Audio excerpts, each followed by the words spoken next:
Genèse, chapitre 6. Lorsque les hommes eurent commencé à se multiplier sur la face de la terre, et que des filles leur furent nées, les fils de Dieu virent que les filles des hommes étaient belles, et ils en prirent pour femmes parmi toutes celles qu'ils choisirent. Alors l'Éternel dit : Mon esprit ne restera pas à toujours dans l'homme, car l'homme n'est que chair, et ses jours seront de 120 ans. Les géants étaient sur la terre en ces temps-là, après que les fils de Dieu furent venus vers les filles des hommes, et qu'elles leur eurent donné des enfants. Ce sont ces héros qui furent fameux dans l'Antiquité. L'Éternel vit que la méchanceté des hommes était grande sur la terre, et que toutes les pensées de leur cœur se portaient chaque jour uniquement vers le mal. L'Éternel se repentit d'avoir fait l'homme sur la terre, et il fut affligé en son cœur.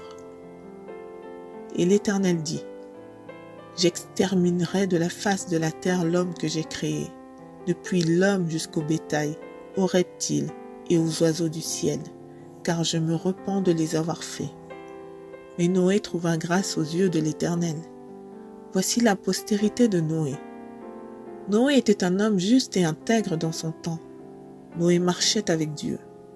Noé engendra 3 fils, Sem, Cham et Japheth. La terre était corrompue devant Dieu. La terre était pleine de violence. Dieu regarda la terre, et voici, elle était corrompue, car toute chair avait corrompu sa voie sur la terre.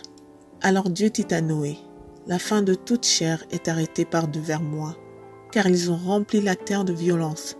Voici, je vais les détruire avec la terre. Fais-toi une arche de bois de gopher. Tu disposeras cette arche en cellules, et tu l'enduiras de poids en dedans et en dehors.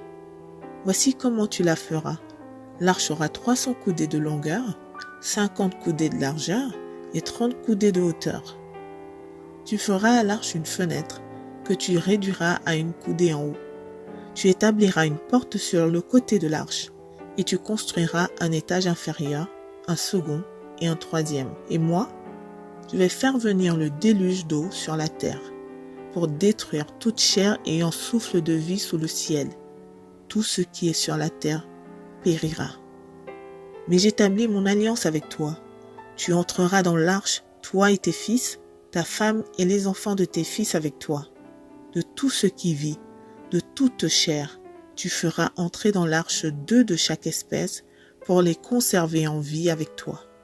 Il y aura un mâle et une femelle, des oiseaux selon leur espèce, du bétail selon son espèce, et de tous les reptiles de la terre selon leur espèce. 2 de chaque espèce viendront vers toi pour que tu leur conserves la vie. Et toi, prends de tous les aliments que l'on mange et fais-en une provision auprès de toi afin qu'ils te servent de nourriture ainsi qu'à eux. C'est ce que fit Noé. Il exécuta tout ce que Dieu lui avait ordonné.